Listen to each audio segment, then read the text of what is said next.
Namusha sizoxoxa ngokuphathwa kwe-ventral hernias, eyinkimbinkimbi.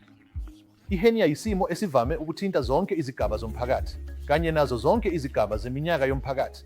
Ayikhethi muntu, kusukela ezinganeni ezisanda kuzalwa kuya kubantu asebekhulile kakhulu.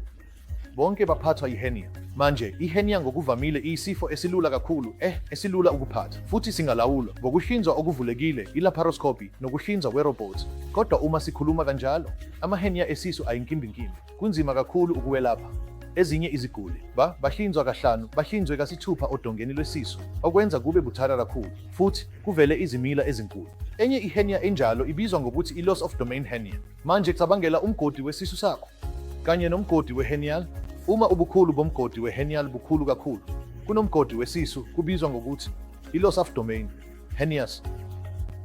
Manje lezi hernias kunzima kakhulu ukuphatha ngoba uma ubungase nje wehlise okuqukethwe kwe-hernial odongeni lwesisu bese uvala. Ngenxa yengcindezi, laba bantu bayokuthola kunzima kakhulu ukuphefumula, okuholela isimo esibizwa ngokuthi i-abdominal compartment syndrome, okungase kube yingozi empilweni. Ngakho-ke sidinga ukwenza izinyathelo eziyinkimbinkimbi, izinqubo zokuhlukanisa nezindlela ezikhethekile, ezidalelwe nje ukwelapha izifo ezinjalo.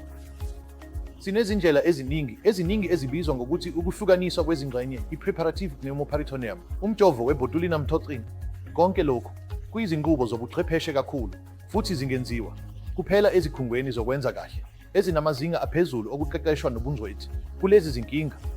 Manje, lezi zinqubo zingenziwa kanjani? Yebo, zingenziwa ngokuhlinzwa okuvulekile, zingenziwa ngokuhlinzwa kwerobhothi, futhi zingenziwa nge-laparoscopy.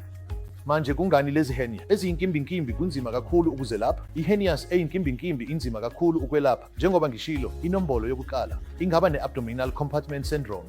Okwesibili, ngenxa yokuhlinzwa kaningi kwangaphambilini, kuzoba nokunamathela okukhulu kwamathumbu odongeni lwesisu, okwenza kube nzima kakhulu ukwelapha, futhi bungaholela ezinkingeni eziningi uma bungenziwanga kahle. Kodwa lapha ku-Apollo Institute of Hernia Surgery kanye nokwakhiwa kabusha kwezindonga zesisu, ngenxa yethu ubuchwepheshe kanye nokuphekela insimu eyodwa kuphela, sithola ukwenza amacala amaningi ayinkimbinkimbi, kangangokuthi lawa macala abe nemiphumela emihle kakhulu. Futhi sinayo yonke ingqalasizinda lapha yokuphatha kahle kakhulu i-ventral hernias.